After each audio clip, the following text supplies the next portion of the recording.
এই যে everybody everybody Munshirhat থেকে মাঝের চর না সুন্দরবন দুবলার চর মুন্সিরহাট থেকে আমরা রওনা দিলাম। দুবলার চর গোলপটুয়া থেকে দুবলার চরে রওনা দিলাম।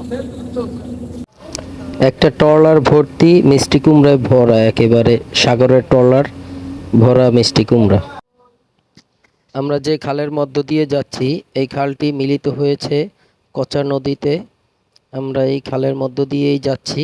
গোলপটুয়া গ্রামের মধ্য দিয়ে এই খালটি প্রবাহিত হয়ে গেছে। খালটির দুই ধারে অসম্ভব সৌন্দর্য, খুবই সুন্দর প্রকৃতি, খুবই সুন্দর। এটি হচ্ছে আমাদের চরে যাওয়ার জন্য সাঁকো।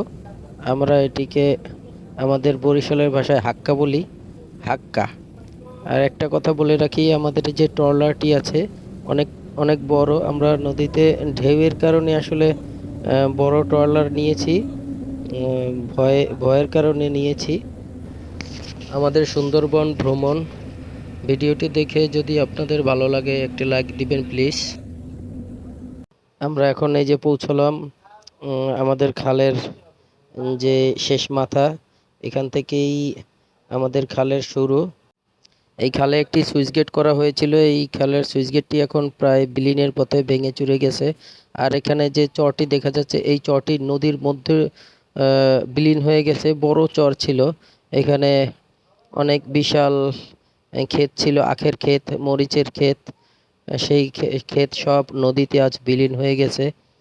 প্রায় 1 কিলোমিটারের মতো নদীর দিকেই চরটি ছিল, চরটি আজ বিলীন হয়ে গেছে। আমরা নদীতে প্রবেশ করার সাথে সাথেই আমাদের ট্রলারের প্রোপেলরে অর্থাৎ ট্রলারের পাখায় কচুরিপানা বাঁধে, তাই সেটি ছাড়ানোর জন্য ট্রলারটি এখন বন্ধ করা হয়েছে। একটি পুরনো গানের মধ্য দিয়ে এই পর্বটি শেষ করব। কথা হবে আগামী পর্বে।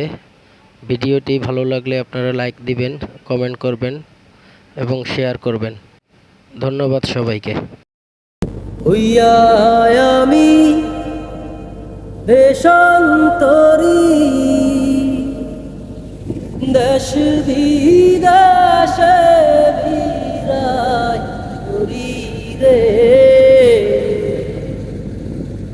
নৌকর ফেলি ঘাটে ঘাটে, নোঙর ফেলি ঘাটে ঘাটে, বন্দরে বন্দরে আমার রে নোঙর কইরা সে আইরে সারে বাড়ি